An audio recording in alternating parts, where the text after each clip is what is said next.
मुज़ाकरात मैंने शुरू से कहा था हम तैयार बैठे हैं। जनरल बाजवा से मैंने 2 दफा मुज़ाकरात किए, टीम बनाई हुई थी जो उनसे मुज़ाकरात करती थी, सिर्फ ये कहने के लिए कि ये हो ही नहीं सकता कि अब मुल्क की सबसे बड़ी जमात को अगर आप उसके ऊपर कांटा डालते हैं तो फिर जमहूरियत पे कांटा डाल देते हैं। ये तो कहीं होता ही नहीं है, तो इसलिए मुज़ाकरात करते थे। जब जनरल बाजवा गया उसके बाद फिर मुज़ाकरात की पूरी कोशिश की।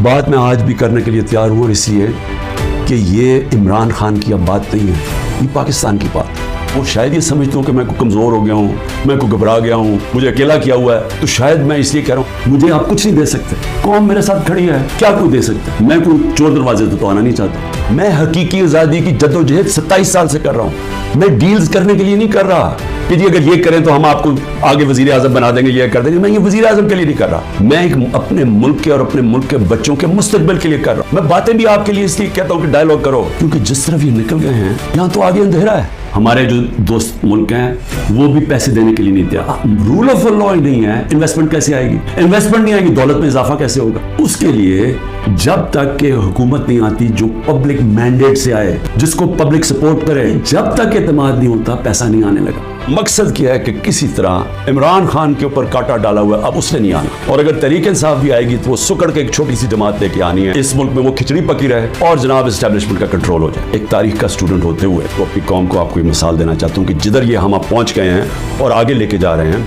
उन मुल्कों का हाल क्या होता है। यही हाल जब दूसरी जंग अजीम के बाद यूरोप आधा आजाद हो गया या जमहूरियत आ गई, वहां आधे यूरोप के अंदर इसी तरह के हालात, आमरीत आ गई, मीडिया के ऊपर कंट्रोल, लोगों की जिंदगी पे कंट्रोल, इस तरह फिर रहे थे, जासूस फिर रहे थे सारी जगह। कोई बात करता था उसको पकड़ के जेल में डाल देते थे, लोग गायब हो जाते थे घरों से। यही हालात सोवियत यूनियन का जो हिस्सा बने ईस्टर्न यूरोप में आ गए। वेस्टर्न यूरोप था वो आजाद हो गया, वहां जमहूरियत आ गई। 50 साल के बाद ईस्टर्न यूरोप पीछे रह गया और वेस्टर्न यूरोप खुशहाल होकर आगे बढ़ गया। ईस्ट जर्मनी वेस्ट जर्मनी एक ही लोग हैं, जर्मन एक ही लोग हैं। ईस्ट जर्मनी में आ गए इसी तरह के हालात, आमरीत आ गई, वेस्ट जर्मनी आजाद हो गया, वेस्ट जर्मनी उस्मानों पे चला गया, इस वक्त पीछे रह गया। स्पेन के अंदर डिक्टेटरशिप आ गई, वहां यही हालात थे जो आज हमारे से हो रहा है। स्पेन में ये 30 साल के लिए फ्रैंको बैठ गया डिक्टेटर, सारा वेस्टर्न यूरोप आगे निकल गया, स्पेन पीछे रह गया। साउथ कोरिया नॉर्थ कोरिया एक ही लोग हैं, कोरियंस। नॉर्थ कोरिया के अंदर डिक्टेटरशिप आ गई, साउथ कोरिया के अंदर जमहूरियत आ गई। आज साउथ कोरिया आसमानों पे है, नॉर्थ कोरिया में लोग भूखे मर रहे हैं। अभी बीबीसी की डॉक्यूमेंट्री आई है कि लोग भूखे मर रहे हैं नॉर्थ कोरिया में। हमें जब एक चीज की समझ है कि आजाद इंसान ही ऊपर जाते हैं, उनकी परवाज ऊपर होती है। कुरान के अंदर फिरौन को, उसके तकब्बर को, उसके खिलाफ अल्लाह जब उसके ऊपर जब तफसीरे होते हैं कुरान में कि फिरौन इंसानों को गुलाम बना रहा था और ला इलाहा इल्लल्लाह इंसान को इंसान की गुलामी से आज़ाद करता है।